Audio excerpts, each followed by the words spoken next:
Time once again for Health Matters. I'm here with Lynn Szabo, PA at Redwood Urgent Care, and today we're going to talk about an evil communist plot from the early 1960s. Fluoride in the water supply. Dun, dun, dun. We both did the dun, dun, dun. How close did we come to losing democracy here in Delaware County by having fluoride in our... I don't mean to make light of this. Yeah. This is a big deal. This is Health Matters. It's really a sad thing, and it's causing a lot of kind of other problems in our community. I don't think people really realize it. But after multiple challenges, Ballot Measure A won in November of 2012 with 56.3% of the vote. So. I remember all of that, and I remember at the same time every healthcare professional in town trying to go on record publicly saying, don't do this, and yet we did it, 53%. Yeah, 53. And it's interesting, it's actually, I think there were two ballot measures from what I can get, one for, I'm going to pronounce this wrong, one for in town and one for the Birch Track? Mm-hmm. It's a different water district, yes. Yeah, so there's fluoride out of both of them. And I think I have to salute the people that did this, because this is kind of genius, but I would call it maybe evil genius. They took the fluoride, so the ballot measure was written, and now the law, and they took the fluoride out of the community water supply until the supplier of the fluoride can provide a health voucher that says that this additive was free of toxins. And of course, they're merchants, and I don't think they're ever going to... That would put him at some legal liability to claim that it was completely free of toxins. So I don't think that's ever really going to happen. Well, yeah, and I don't know the backstory entirely on all of that, too, but that begs the definition of then is what's a toxin? What's a toxin, yeah, and, how much, and, what's in water naturally, and how do you measure it, and, that just kind of gets lost in the details, and I think...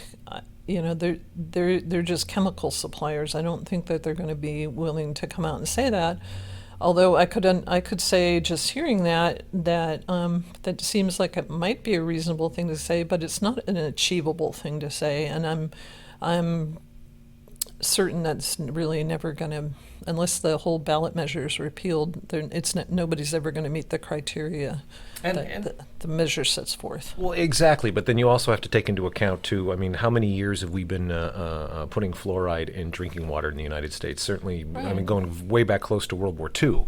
Right, absolutely. And I was going to comment on that later, and I will say right now that even though that's been happening for a long time, I haven't really seen in any of my research anything that really proves that it's done damage to people. Mm-hmm. But I've seen a lot of research that suggests that it's been really helpful for people. So exactly, and well, okay. So I know we all know who was behind this ballot measure, and okay, I don't. I wasn't, really? I wasn't really in tune. Oh, Donna Westfall. Donna was former a member of the city council. Donna Westfall was. Yeah. This was a thing, and just from what I know of Donna, I've spoken with Donna a number of times, and she's been on KFUG a number of times, in various reasons, and not the biggest fan of logic. I just want to put that out there, and I get in a lot of things on Facebook with Donna sometimes, just because. It's frustrating to me nowadays online to see people presenting things as fact that are very obviously not fact, but are presented in the same format as fact. Right. And she seems to be susceptible to that. And I think that maybe that sort of poor thinking was passed down to the rest of us, because at the time they're talking about how this is a poison and it does this and this and this. It was just like things that happen on Facebook now every day, but this was happening, in our community. Yeah, I did find some information in some of the medical scientific journals that talked about actually, people who wanted fluoride out of the water presenting things with overdramatic language, with not really any data to, support what they were saying. To, in some cases, actually put spins on things that were contrary to what the authors of some of the papers were actually trying to say. So. And I guess what I'm saying is that's par for the course. Spend some time reading the Crescent CIty Times and see exactly what's going on there. And we all fell for that. Right. Well, it's democracy. You have multiple voices, but that's maybe why we're addressing it today. Because, if they have a voice in the community, we have a voice too. So I want to talk about dental decay in Del Norte, and I couldn't find any data at all. So I went around and asked a couple of dentists what they thought, and I know what we think as far as my colleagues in the urgent care world, that we see a lot more severe dental problems here in this county than I've been seeing when I was doing urgent care in Humboldt County. And we see a lot more children with horribly disfigured, painful, swollen faces. You were just saying before we started taping that you know of 2 people that died, and I know of 1 person in Humboldt County that died. But I actually think it's kind of not really addressed, but I know there's a lot of people who didn't have opioid problems, developed dental problems, then developed an opioid problem because they were constantly trying to get pain medicine because they were in significant agony. And then I can think of 1 person actually turned to the streets, and then a suicide that was related to an opioid addiction that started with dental pain. And, we don't have very many dentists here, which is unfortunate, mostly for people in partnership. That's Del Norte Community Health Center's dental clinic. My own personal dentist in Humboldt County, who used to work for Open Door, used to do the children's van up here and did outreach to the schools. And she said she's educated at UCSF Dental School, which is probably one of the highest caliber in the United States, and she said she has never seen dental problems as bad in children as she's seen them up here. Wow. I don't even think that van's happening anymore. Do you have any knowledge of it? I have no knowledge of that. No. Yeah, she's no longer working with them, and she hasn't for a long time, so I don't really think that van is a thing. I personally have seen, I've been in an exam room with a woman who was texting a receptionist down at UCSF Dental Clinic and sent her a picture of her teeth. And the text we got back, I think it took maybe about 9 seconds. Come. Just come. Wow. Just get here. And so what I hear from the UCSF Dental Clinic is there's problems that they kind of like it because they have students, right? And they find it intellectually engaging because they're seeing dental problems up here that just don't happen in other places. Oh, great. So on top of having no fluoride in the water supply, right, we also have no dentists. So it's just right, kind of this perfect storm of. And then we have up 41% of the population has partnership and can't go into Oregon for dental care. So the closest dental care. That's why I have kind of some ties to UCSF, because as crazy as it sounds, I was sending people down there, and they told me they had grant money that would help out our people here, and they were particularly interested in seeing them because they provided opportunities for their students to learn that just for things that were bizarre and unique, and they appreciated if our people could get down there. So, but it's hard to go down to the Bay Area, not only if your car won't make it, to Humboldt County, or you don't have gas money, or you don't know anybody in the Bay Area where you could, go hang. It's really expensive, even if your care is free. But it was a trick I learned from the crabbers. So apparently a lot of them will go down, and just before crabbing season opens in Half Moon Bay, they'll hang out actually on their boats in San Francisco Harbor and in Half Moon Bay Harbor and probably Bodega Bay, and they just, they fix their nets or pots or whatever they do, and then they go in and get their teeth taken care of while they're still poor, and they still qualify for grant. Well, yeah, because after crab season, then it's there in the fat times, and it's going to be hard. I thought that was brilliant. But that is. We digress again. Okay, so why is fluoride in the water a good thing then? Well, there's 5 major reasons. The first is it prevents tooth decay. So that's pretty obvious. There's a lot of data that support that. Apparently, if you pay $1 in fluoridating water, you save $38 in dental bills. So, it's financially, from the financial point of view, it's helpful. From a health point of view, it's helpful. From a pain control point of view, it's helpful, because dental things, it can be some pretty severe pain, and it protects all ages. And I was thinking, well, maybe are we just looking at kids here? Or are we looking at adults too? But fluoride works in a couple of different ways. One is with the development of teeth, so in young children. One is with the mineralization. So, areas of decay are a little bit demineralized, and fluoride helps them to become more mineralized. So that would be appropriate for both adults and kids. Mm-hmm. So it's safe and effective. And the people that have lined up on the pro-fluoride side are some people that have been giving us great advice about healthcare for a long time. And so the alphabet soup would be the Center for Disease Control, the American Medical Association, the World Health Organization, the American Dental Association, and the American Academy of Pediatrics, plus 100 other trusted health-related organizations. So, there's a lot of good science that supports that fluoridation in water is good for communities' health.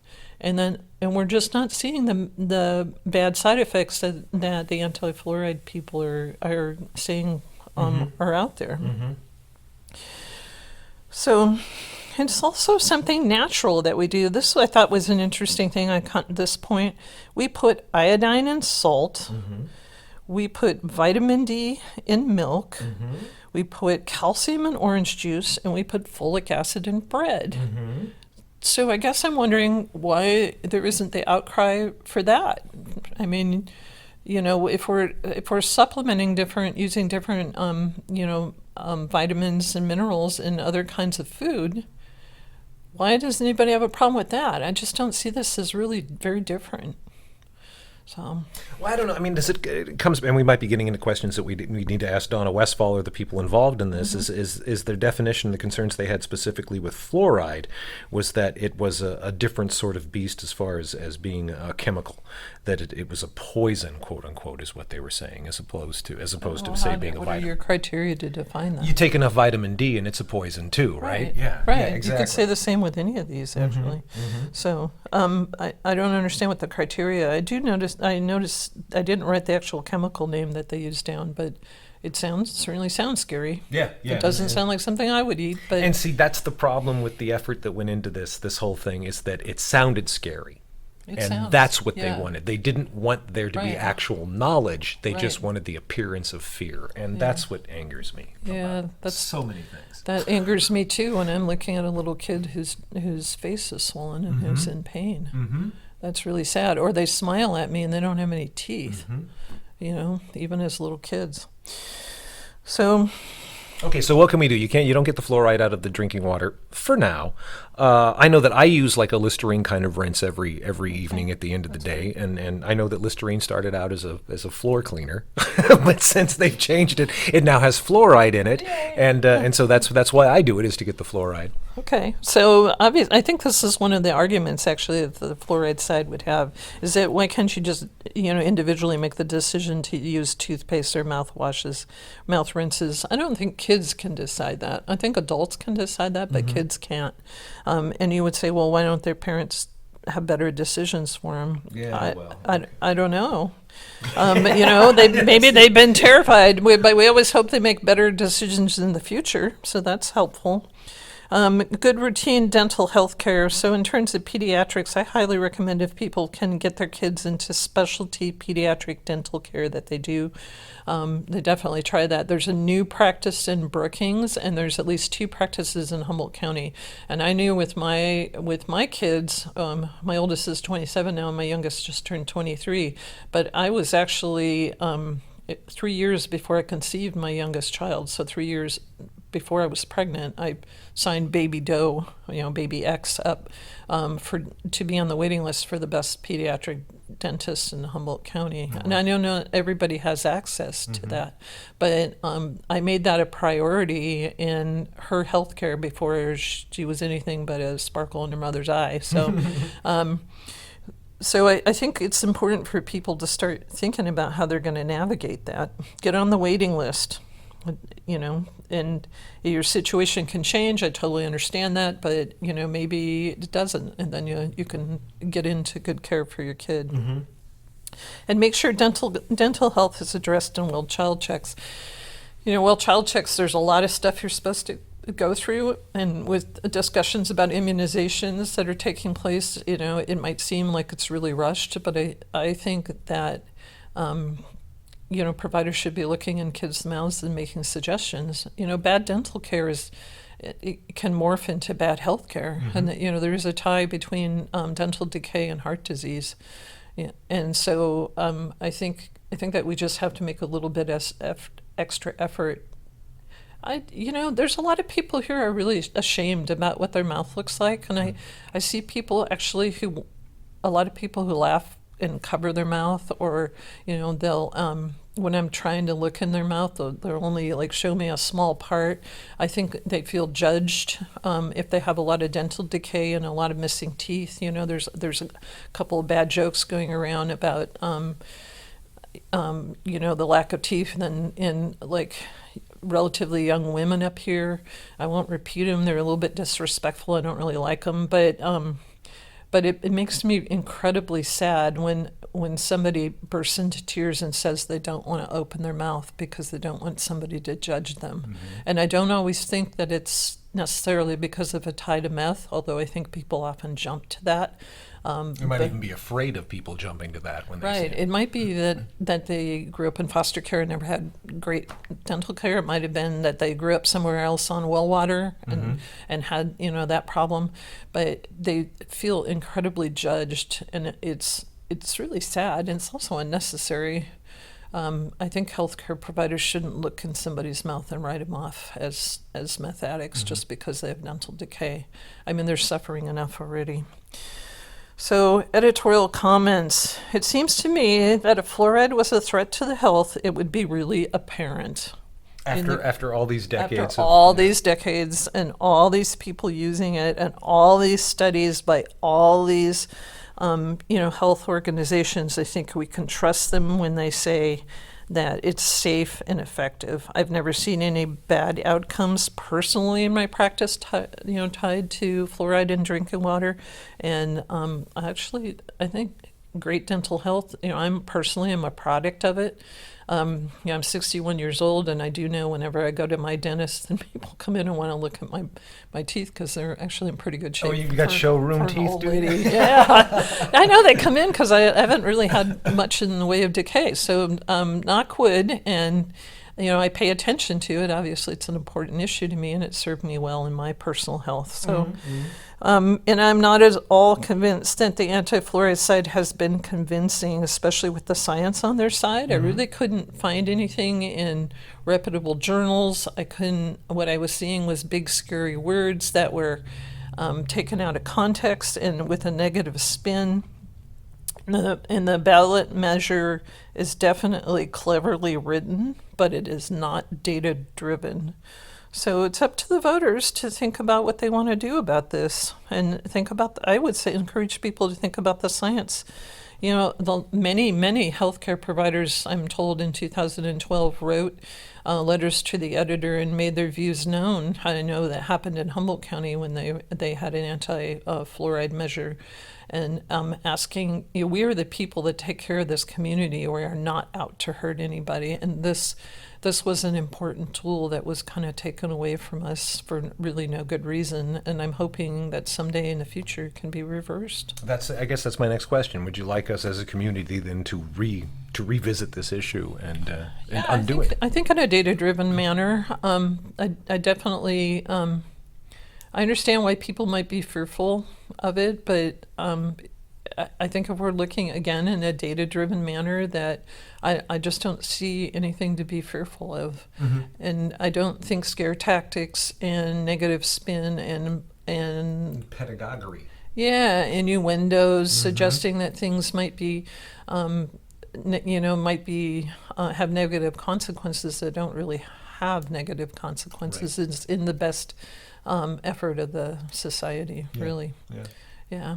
So. Okay, well, no, I'm certainly down with that too. With it, we should revisit this. This is one of those things, and it's born from what's happening now. And again, because I know who was behind this, and I know the kind of thinking she's capable of and promulgates all the time. And it is slipshod at best. And the fact that this person and this process and this the way that she thinks through things and presents stuff, and really seriously, it was pedagogy, it was innuendo, it was half truth, and it was fear mongering.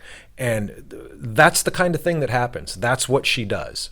And I don't even know. It's not like I don't think that she's sitting and wringing her hands and trying to figure out how she can pull the wool over our eyes. I think she's affected by those things, and so is turning around and turning that out on all of us. And at this time back in 2012, when this happened, for two things, we didn't, as a community, do the due diligence and do the research.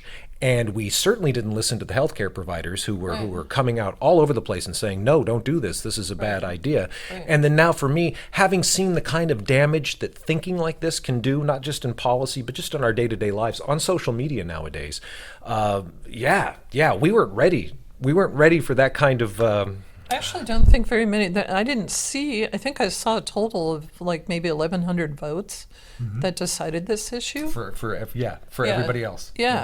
So about 500 pro and no, I think it was even less.